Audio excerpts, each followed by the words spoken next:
슈퍼스타 K라는 프로그램을 아시나요?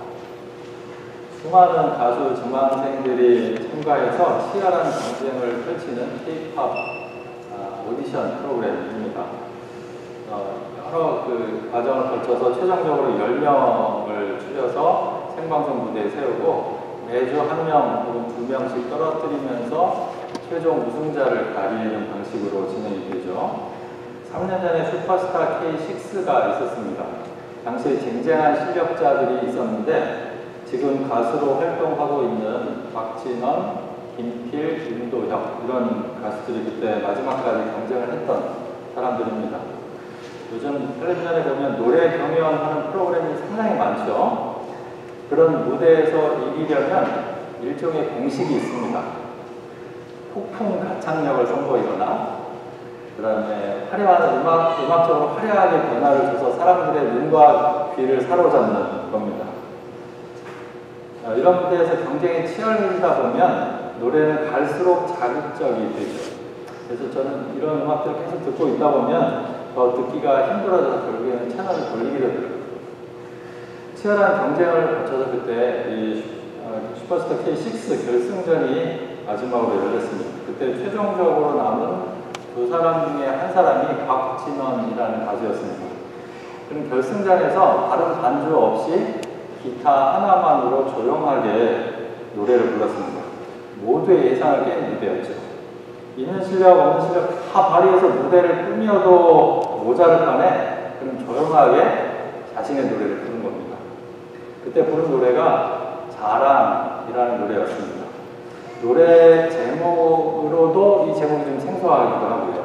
또 뭘 자랑하는 걸까 궁금하기도 했습니다. 근데 자랑한다는 그 내용도 모두의 혀를 찌른 그런 내용이었습니다. 우리가 생각하는 일반적인 자랑거리가 아니었습니다. 그 후렴 가사의 내용이 이렇습니다. 마음이 따뜻한 사람이 되고 싶어요. 나의 품이 포근하게 위로가 될 수 있도록 사랑을 나눠줄 만큼 행복한 사람이 되면 그대에게 제일 먼저 사랑할 거예요. 마음이 따뜻한 사람, 누군가에게 사랑을 나눠줄 만큼 행복한 사람이 되는 것, 그걸 자랑할 거라는 겁니다. 그때 이 노래를 대하면서 저는 뭔가 한 방 크게 얻어맞은 느낌이 들었습니다. 저 가수는 어떻게 저런 걸 자랑할 생각을 했을까? 또 이런 노래를 어떻게 가장 중요한 결승 무대에서 부를 생각을 했을까 싶었습니다. 당시 방송에서 알려진 바로는 박진원 씨는 초등학교 때부터 학교를 다니지 않고 집에서 부모님과 홈스쿨링을 했다고 합니다. 저는 제도권 교육에서 벗어나 있던 환경이 저런 노래를 만들고 부르는 것을 가능하게 한 동력이 아니었나 생각을 했습니다. 나중에 그 막대한 우승 상금도 기부했다는 것이 밝혀졌는데요. 어머니의 권유로 기부를 했고 기부 사실도 아무에게도 알리지 않았다는 거예요. 그분이 크리스찬인지는 모르겠는데 옳은 소리 하는 것을 왼손이 모르게 하라라는 말씀을 따라서 그렇게 했다는 겁니다. 20대 초반의 나이에 그렇게 큰 돈에 미련을 두지 않았던 것도 이런 노래를 부를 수 있었던 것과 같은 맥락이 아니었나 생각을 해봤습니다. 여러분들은 자랑하면 머릿속에 가장 먼저 떠오르는 것이 무엇입니까? 이제껏 여러분들이 성취해 왔던 것 중에서 가장 자랑하고 싶은 것이 있다면 그게 어떤 건가요? 무엇을 자랑하는가 하는 것은 단순히 자랑하는 것을 그친 게 아니라 그 사람의 삶의 가치와 지향을 보여줍니다. 돈 많이 버는 것을 자랑하는 사람은 돈을 자기 인생의 가장 중요한 가치로 추구해 왔을 가능성이 큽니다. 좋은 학교에 들어가거나 좋은 직장에 취업하거나 높은 직위에 오르게 된 것을 자랑하는 사람은 명예를 가장 중요한 가치로 생각했을 수도 있습니다.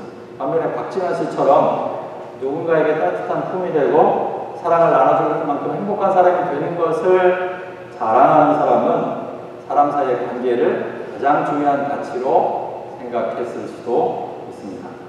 이렇게 보면 내가 무엇을 자랑하고 싶은가, 무엇을 가장 자랑스럽게 생각하는가 하는 질문은 우리 삶의 가치가 무엇인가, 혹은 우리 삶의 지향이 어디에 있는가 하는 것을 보여주는 질문이 되는 것이죠.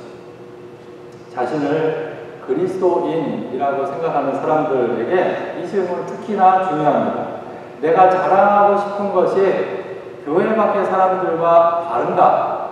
아니면 별로 그렇게 다를 바가 없는가? 점검해 보면 그리스도인이라는 말의 고백과 실제 내 삶의 거리가 얼마쯤 되는지 알 수 있게 되는 것이죠.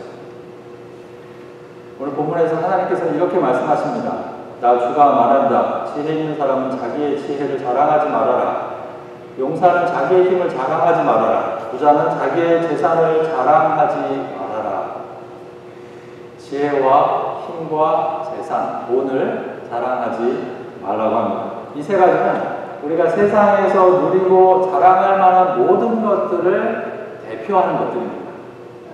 지혜와 힘과 돈은 우리가 살아가는데 가장 안전한 근거가 되는 것들이죠.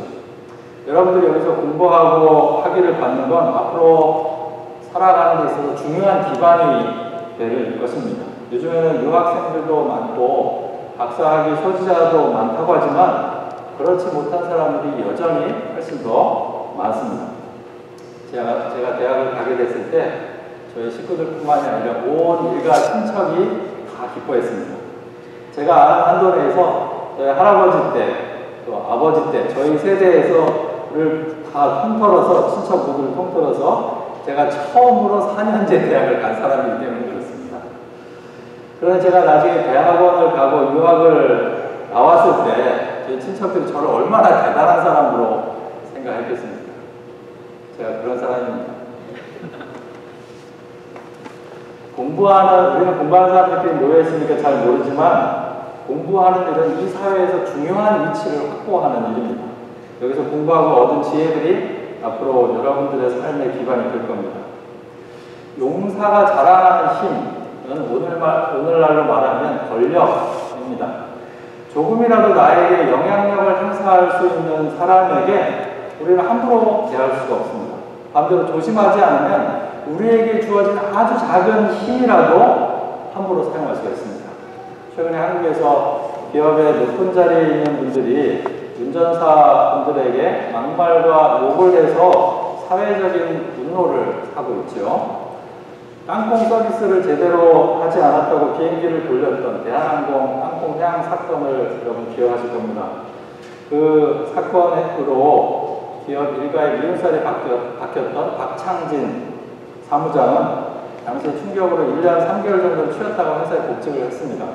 그런데 복직하니까 회사는 21년 경력의 사무장을 1년에서 3년 차 신입 승무원들이 하는 일에 배치를 해서 일을 시키고 있다는 거예요. 힘을 가진 사람과 힘을 가지지 못한 사람 사이의 관계가 이렇게 형성되는 사회에서 우리가 살고 있는 겁니다. 돈은 말할 것도 없습니다. 돈만큼 우리 삶의 행복과 안전을 보장하는 게 없다고 사람들은 믿고 살아갑니다. 이 세상에 돈을 가지고 못할 일은 별로 없어 보입니다. 돈을 얼마나 가지고 있느냐에 따라서 우리 삶의 질이 크게 달라지는 것 같습니다. 돈이 없어서 인간다운 삶을 살아가지 못하는 사람들을 보면 돈은 우리 삶의 행복과 안전에 가장 크게 직결되는 것 같습니다. 그런데 하나님께서는 이런 지혜와 힘과 돈에 대해서 자랑하지 말라고 하십니다. 성경은 오히려 그 반대의 이야기를 우리에게 들려주고 있습니다.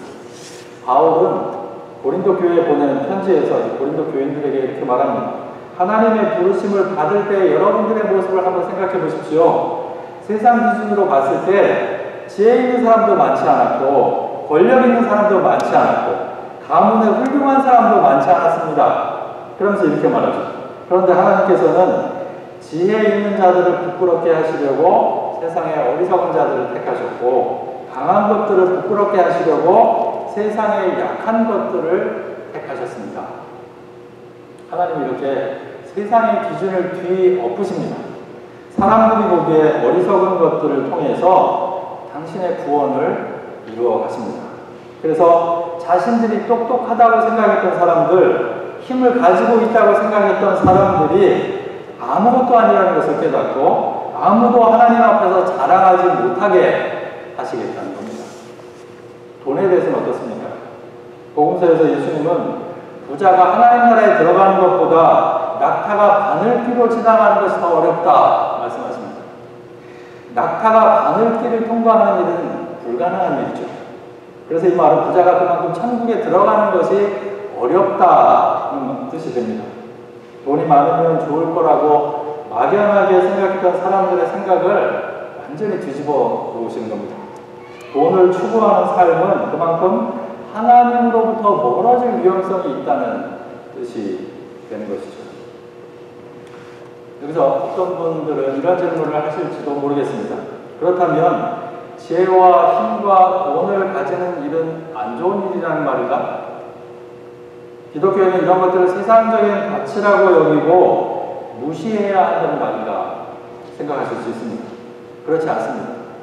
지혜와 힘과 돈은 좋은 것들입니다. 잘 선용하면 얼마든지 좋은 일을 많이 할 수 있습니다.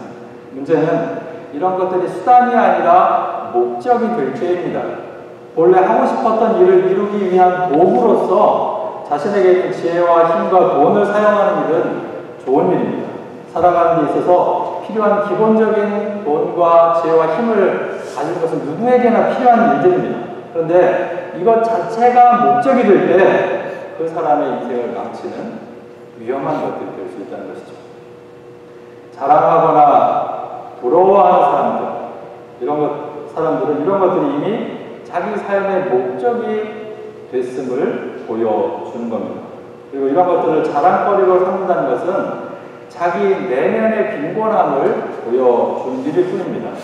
자기 내면에 비어있는 사람들은 다른 사람들의 인정이나 칭찬을 통해서 자신이 어떤 사람인지를 확인하고 싶어 합니다. 그래서 이런 것들이 목적이 되고 자랑하려고 하게 되는 것이죠. 자랑하려는 마음을 파고 들어가 보면 열등감과 맞닿아 있습니다. 자신에 대해서 열등감을 가지고 있기 때문에 사람들이 가지고 있지 못한 것 혹은 더 가진 것을 자랑하려는 것으로 자기 존재감을 확인하려는 것입니다. 하지만 자기 내면이 가득 찬 사람은 굳이 다른 사람들의 인정을 필요로 하지 않습니다. 그렇기 때문에 이런 것들을 자랑할 이유가 없습니다. 반대로 이런 것들이 없거나 부족하다고 해서 부러워하지도 않습니다. 그런 사람들은 자기 모습 그대로를 사랑할 줄 아는 사람들인 것이죠. 지난주 센터 모임에서 새로운 얼굴들이 있어서 잠깐 자기소개를 하는 시간들을 가졌습니다. 그때 여자분들이 대부분 자신을 집에 있는 사람 혹은 집에서 밥을 하는 사람으로 소개를 했습니다.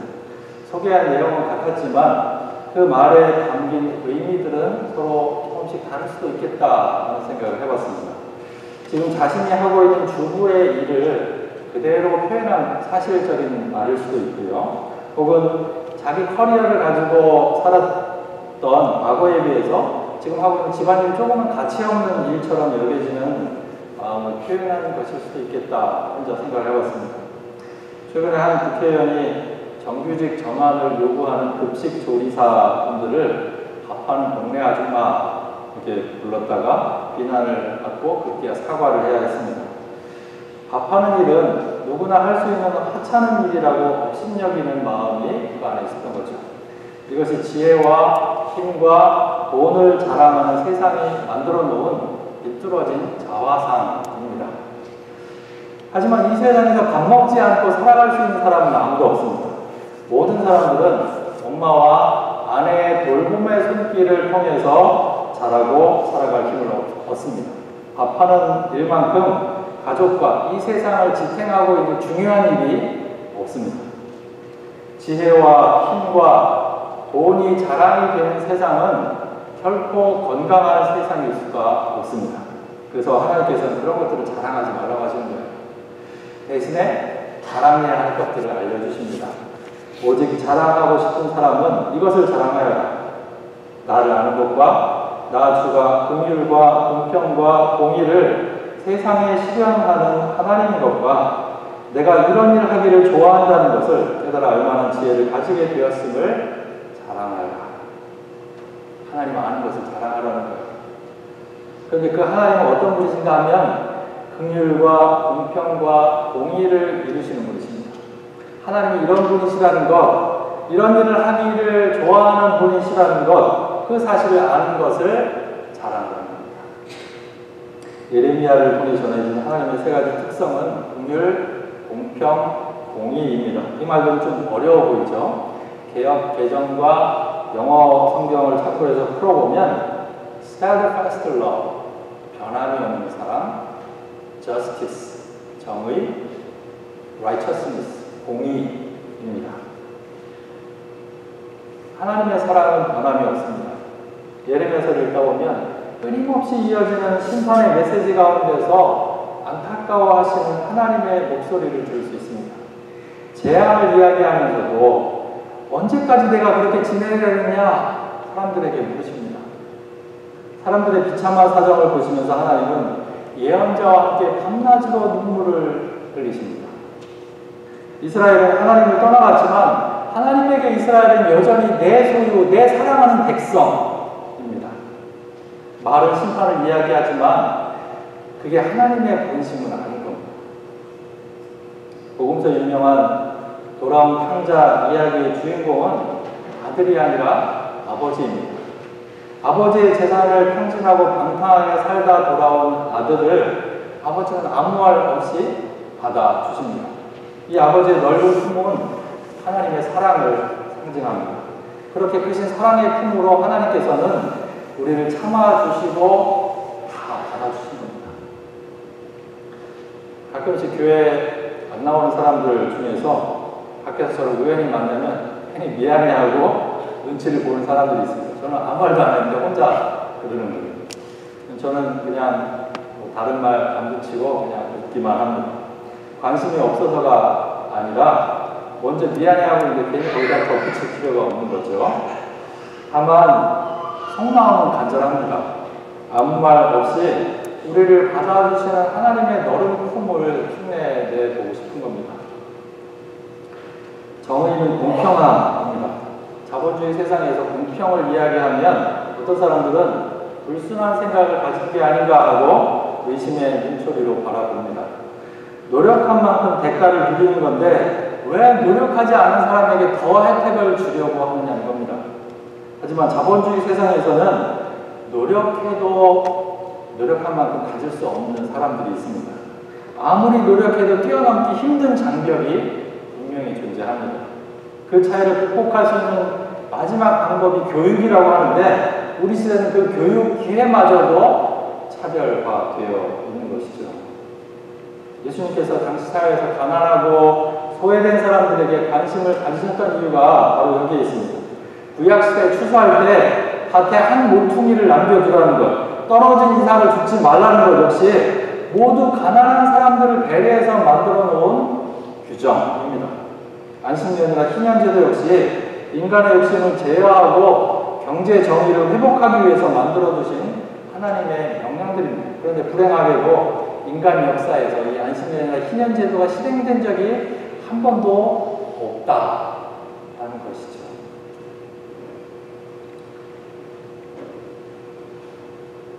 공의는 옳은 것이 지배하는 세상을 말합니다. 하지만 우리가 만나는 세상은 틀린 것도 옳은 것이 되는 세상입니다. 힘이 옳은 게 되기도 하고요. 돈이 옳은 게 되기도 합니다. 최근에 한국에서 나오는 영화들 중에는 이런 사회를 풍자하는 영화들이 상당히 많습니다. 옳고 그름을 판단해 주어야 하는 검사들이 그 힘을 자신들을 위해서 사용하기도 하고요. 돈을 가진 기업가들은 일을 하는 사람들을 자신들 때문에 먹고 사는 사람들이라고 우습게 여깁니다. 사실은 그 일하는 사람들 덕분에 자신들이 먹고 사는 줄을 모르는 겁니다. 이런 세상을 하나님께서는 두고 보실 수가 없습니다. 틀린 것을 바로잡으시고 마지막에는 공의로 심판하실 것입니다. 예레미야는 지금 하나님을 떠나 살고 있는 사람들에게 호소하고 있습니다. 우상을 섬기면서 그 심판을 맞이하게 될 사람들에게 하나님께로 돌아오라고 말하고 있습니다. 지혜와 힘과 돈이 아니라 하나님을 자랑하라는 말은 세속적인 가치에 물들어 있던 삶에서 하나님께로 돌이키라는 요청입니다. 하나님이 우리 삶의 가장 중요한 가치와 지향이 되게 하라는 말인 것이죠. 하나님은 지혜나 힘이나 돈과는 비교할 수 없이 크신 분이십니다. 우리 눈에 자랑하고 싶고 부러움의 대상인 것도 하나님은 뒤집으셔서 그것을 어리석은 것으로 만드실 수 있는 분이십니다. 그래서 하나님을 자랑해야 합니다. 하나님께서 좋아하시는 것을 좋아해야 합니다. 하나님의 뜻이 우리의 뜻이 되어야 하고 하나님이 자랑하시는 것이 우리의 자랑이 되어야 합니다. 그리스도인은 이런 하나님의 뜻을 따라서 다르게 살아가는 사람들입니다. 하나님께서는 이런 사랑과 정의와 공의를 이 세상에 실현시키기를 원하십니다. 여기서 중요한 신앙의 포인트가 하나 있습니다.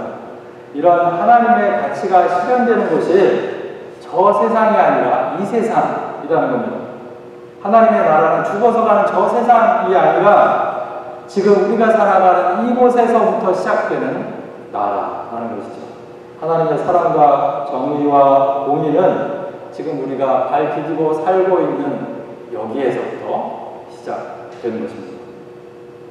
그래서 하나님의 사랑을 경험한 사람들은 그 사랑을 또 다른 누군가에게 나눠주기 위해서 힘쓰게 됩니다.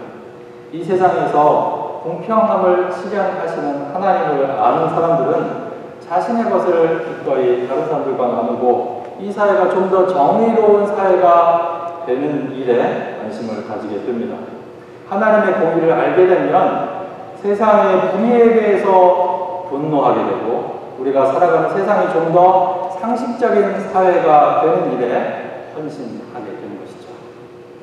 예언자는 이런 하나님을 알라고 말하고 있습니다. 하나님 이런 분이시라는 것, 이런 일을 하기를 좋아하시는 분이시라는 것, 그것을 자랑하라고 합니다. 성경에서 안다는 것은 지식적으로 머리로만 아는 것을 뜻하지 않습니다. 경험으로 아는 겁니다. 하나님과의 깊은 영적인 교제를 통해서 그분의 사랑과 정의와 공의를 몸으로 아는 것입니다. 안다는 것은 실제로 그렇게 사는 것을 의미하기도 합니다. 하나님의 변함없는 사랑으로 사람들을 사랑하고 정의롭고 공의로운 사회가 되도록 실천할 때 그 사람은 진짜 하나님을 아는 겁니다. 정말 우리가 자랑해야 할 것은 지혜나 힘이나 돈이 아닙니다. 이런 하나님을 알아가는 만큼 하나님이 좋아하시는 사랑과 정의와 공의를 살아내는 것입니다. 내가 가지고 있는 지혜와 힘과 돈을 이용해서 하나님의 사역에 쓰임받을 수 있도록 해야 하는 것입니다. 이런 하나님을 더욱 알아가고 자랑하는 일에 힘쓰시기를 주님의 이름으로 축원드립니다. 같이 기도드리시죠.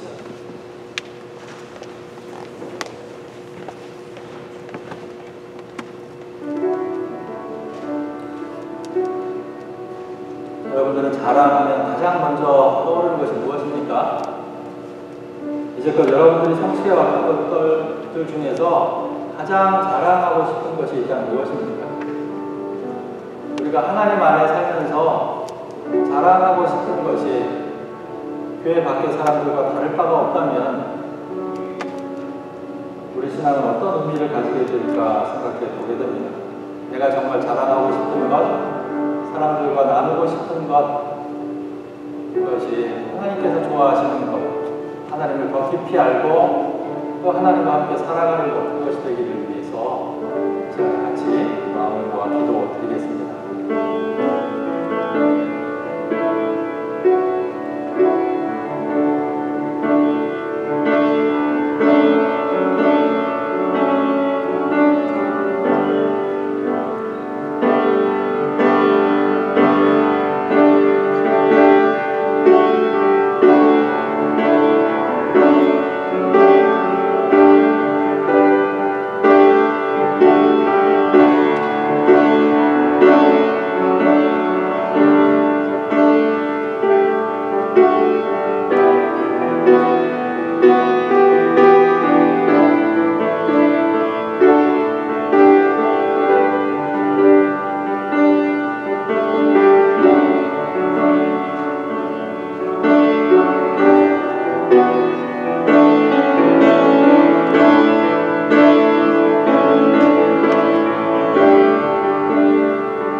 더 이상 그런 것들에 속아서 우리 인생들을 허비하지 않기를 원합니다.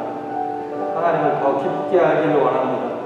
하나님께서 사랑과 정의와 공의를 이 세상 가운데 실현해내기를 원하시는 분이시라는 것을 저희가 더 깊게 알기를 원합니다. 아는 만큼 살아내기를 원합니다. 그래서 그 하나님을 깊이 아는 것, 그 하나님과 함께 살아가는 것, 그분 안에 거하는 것, 그것만을 자랑으로 삼고 그것만을 우리 삶의 가장 좋은 가치로 풀 수 있도록 인도하여 주시옵소서. 예수 그리스도의 이름으로 기도드렸습니다. 아멘.